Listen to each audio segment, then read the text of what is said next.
સમાચાર રાજકોટથી મળી રહ્યા છે, જ્યાં ફરી એકવાર ગેરકાયદેસર બાંધકામ પર દાદાનું બુલડોઝર ફરી વળ્યું છે। રાજકોટના ગ્રામ્ય વિસ્તારમાં દાદાનું બુલડોઝર ફરી વળ્યું। બાયાવદરના કુખ્યાત આરોપીનું આલિશાન મકાન તોડી પાડવામાં આવ્યું। ઉપલેટામાં પડવલામાં આરોપીના ગેરકાયદે મકાન પર બુલડોઝર ચાલ્યું। સરકારી જમીન પરનું 1 કરોડનું મકાન તોડી પડાયું। જીવલેણ હુમલાના આરોપી વિરુદ્ધ તંત્રની કડક કાર્યવાહી। ગુજરાત ફર્સ્ટના અહેવાલ બાદ વહીવટી તંત્ર હરકતમાં આવ્યું। ચુસ્ત પોલીસ બંદોબસ્ત વચ્ચે દબાણ દૂર થયું। મુખ્ય આરોપી અલી મામદ શેઠા હાલ પોલીસ પકડથી દૂર।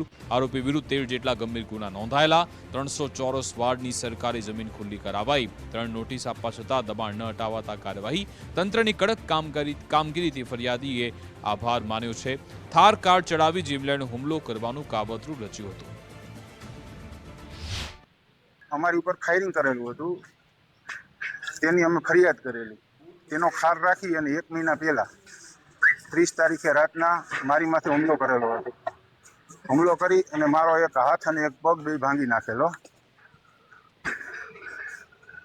પછી આજે ગુજરાત ફર્સ્ટ છે એ હોસ્પિટલે આવેલું, ખાનગી હોસ્પિટલમાં દાખલ હતો ત્યારે। તો એની કામગીરીના લીધે તંત્રનું ટૂંકમાં અત્યારે ડિમોલેશન ચાલુ છે અને આ ડિમોલેશનથી મને પૂરેપૂરો સંતોષ છે। ગેરકાયદેસર દબાણ હટાવવામાં આવ્યું છે। આ દબાણ સરકારી જમીનમાં લગભગ 300 ચોરસ વારમાં હતું અને એમાં આરોપી અલી મામદ તૈયબભાઈ શેઠા દ્વારા લગભગ 1 કરોડની મિલકત ઊભા કરવામાં આવેલી હતી। હાલ જમાં આ આરોપી એક 307ના ગુનામાં ફરીથી સામે આવ્યો છે અને આ આરોપીનો ગુનાહિત ઇતિહાસ એવી રીતનો છે કે 1985માં એના ઉપર એક 302ની કલમમાં ગુનો દાખલ કરવામાં આવ્યો હતો, જેમાં જેલની સજા કાપીને આવ્યું હતું ને પછી એના ઉપર બીજા 13 ગુના છે।